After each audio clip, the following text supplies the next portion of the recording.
paradoxo da salvação é que para que a justiça seja estabelecida, uma grande injustiça teve que ser cometida. Cristo, o Cordeiro inocente de Deus, teve que dar a sua vida para resgatar a humanidade. Não foi Cristo que pecou, não foi Cristo que comeu o fruto proibido, não foi ele que blasfemou contra o Pai, não foi ele que matou 6 milhões de judeus no Holocausto, não foi Cristo que violentou aquela criança, não foi Cristo que assaltou o banco, não foi Cristo que roubou o dinheiro da Previdência, não foi Cristo que fez aquilo, não foi Cristo que torturou ninguém, mas ele, na cruz do Calvário, foi punido. O livro de Isaías 53 fala: o castigo que nos traz a paz estava sobre ele, e pelos seus machucados é que nós somos sarados.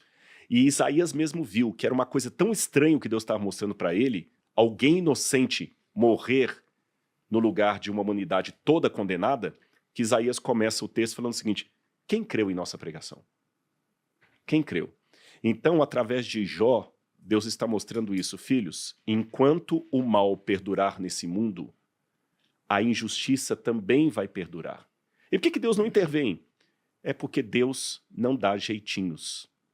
Você está entendendo? Deus não dá jeitinhos. Deus segue conforme os protocolos. Ele não dá jeitinhos. Deixa eu pegar um pouco do que você falou aqui, tentar trazer um pouco para o mundo mais material, mundo dos negócios aqui, né? Você falou uma coisa muito interessante, né, sobre o porquê Deus não intervém em tudo e porque ele também não deixa de intervir em 100% das coisas, né? Então, se você fala que se ele não intervisse em nada, a gente ia talvez perder a crença de que isso aí poderia acontecer, né, de alguma forma, e se ele interviesse em tudo, a gente ia simplesmente talvez se acomodar, né? Ou a gente talvez pudesse ter uma segurança tão grande de que isso daí iria acontecer, de que talvez poderia até não ser legítimo, de alguma forma, não é? Então, é quase como se eu tenho certeza que isso vai acontecer, então também não vou fazer nada, né? E, então, eu achei muito interessante você falando sobre esse meio termo, de que ele intervém em alguns momentos. Porque eu estava discutindo com um amigo esses dias sobre o livre-arbítrio. Comentei um pouco com você antes. Eu estava falando assim, cara, se o livre-arbítrio ele não existe, logo tá tudo escrito, né? E se tá tudo escrito, não tem nada que eu possa fazer.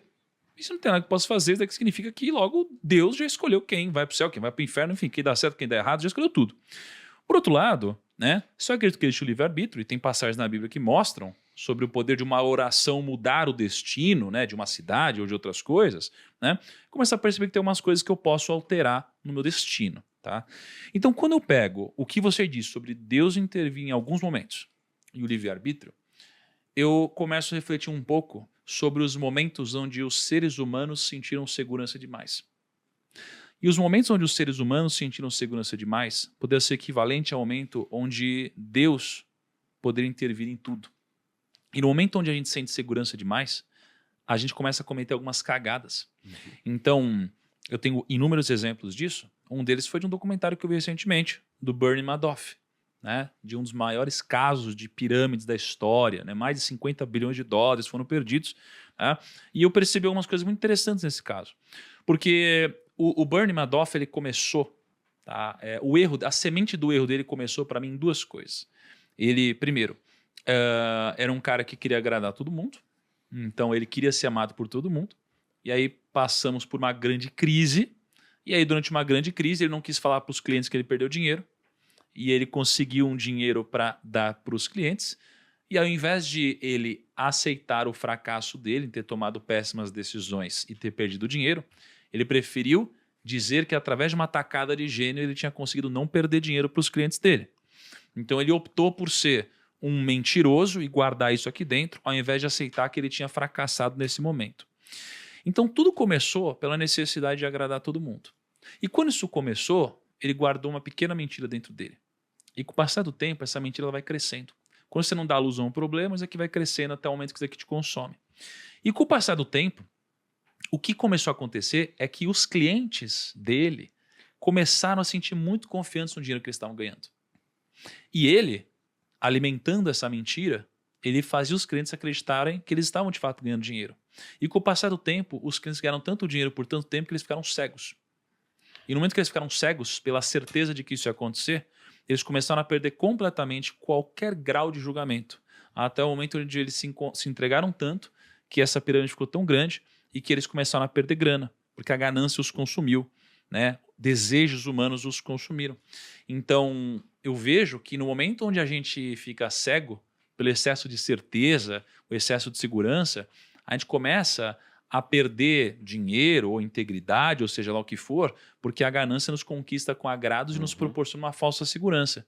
E talvez Deus não queira que isso aconteça porque sabe a consequência desse excesso de segurança. Eu achei perfeita a ilustração que você fez, e se me permite, não estou falando da vida após a ressurreição, no céu, que nós vamos ter uma nova mente. Eu estou falando Perfeito. dessa situação que nós estamos aqui, tá bom? O que você colocou aí em linhas gerais é como se Deus agora saísse curando todo mundo. Vou curar todo mundo que está com câncer, vou tirar todo mundo da miséria. É como se Deus agora artificialmente fizesse isso. Aliás, essa questão de Deus intervir, por que ele não intervém sempre? Eu vou fazer uma pergunta estúpida aqui. Pela audiência que você tem, pelo tipo, perfil do nicho que assiste PrimoCast, vocês aqui, a pergunta, já estou antecipando para todo mundo, é estúpida. Se o problema, muitas vezes, de um país é a questão social, financeira, por que o governo não imprime um monte de dinheiro e dá para todo mundo? Eu falei que a pergunta era estúpida. Eu, quando era criança, eu pensava assim, é só chegar na Casa da Moeda, imprime dinheiro e dá para todo mundo. Tem gente que acha que é isso Cara, até tem hoje. político que ainda acha Que acha isso. que é isso. Não, eu não vou falar o nome do país por uma questão de caralho. ética, mas eu mesmo e Laura fomos a um país recentemente que o governo fez isso. E quebrou de tal maneira o país que cartão de crédito não tem como usar, todo mundo só anda com pochete com um monte de dinheiro e você tem que estar trocando dinheiro todo dia por dólar. Bagunçou.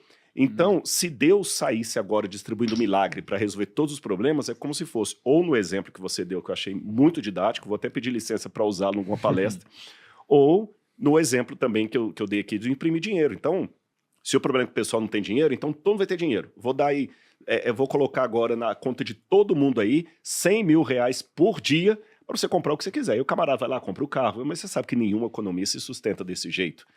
Então, É uma por consequência, né? isso que Deus também ele age de acordo, entre aspas,